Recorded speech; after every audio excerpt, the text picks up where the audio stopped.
Good day everybody, Kashif from KingstonKettlebells and Calisthenics, and today we'll be taking a closer look at the Kettlebell one-arm high pull.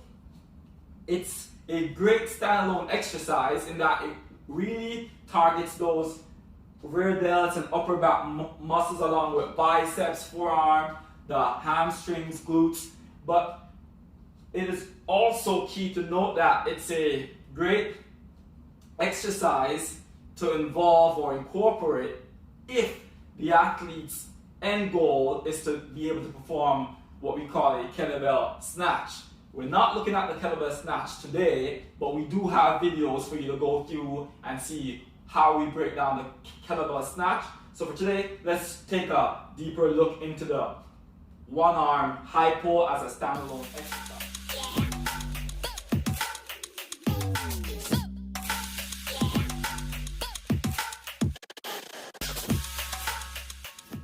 I'll set it up like we set up most of our dynamic or ballistic, I should say, kettlebell exercises. I like setting up that tripod behind the bell, which is a nice triangle shape. So it's the tip of the triangle here, right into that arch of the feet, that end of the triangle, and this end of the feet, the other end of the triangle. So it's that nice tripod.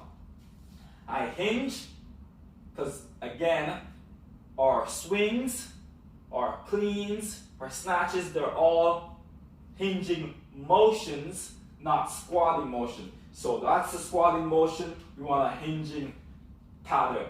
I grip the handle, I break the handle. Chest is forward, eyes are forward.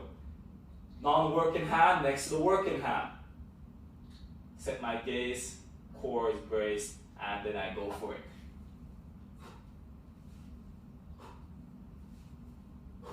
Note this as I hinge back, driving the bell up, and I pull back on the elbow. I can do this at different levels, this height, this height, this height, depending on what the goal is. If I'm just working it as a standalone exercise, I really and truly should be hitting all these different angles. If I'm working it as a path or a gateway to the kettlebell snatch, then the higher I'm able to pull that wrist, the better it would be able to transfer into a kettlebell snatch. So again, note that there's some things that's happening there. Timing is the biggest factor in a successful high pull.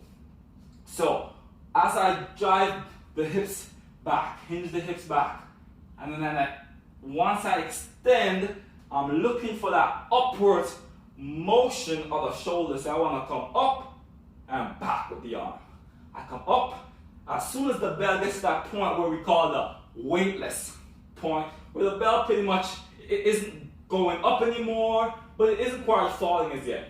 We call that the weightless point, and that point will be determined on how much force I drove the bell upward. So if I just gave it a little bit of push, that weightless point will end up about right here before the bell starts going back down. So if I want it to be a high pull where the arm is a little bit more extended upwards, then I need to drive a little bit more force from the hips. If I'm good well with the bell just about here, give it just enough force to get right there, and then as soon as it gets to that weightless point, I pop the elbow back, pop. Again, we'll do a couple more reps so you can see what it looks like.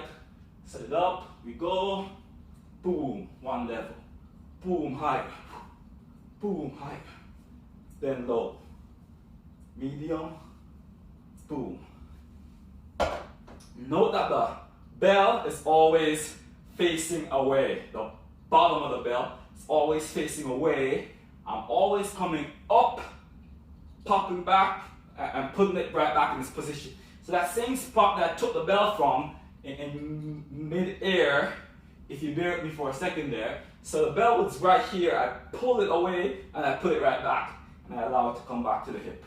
That's what's going to make the whole cadence of the move what it's supposed to be. Hopefully that helped.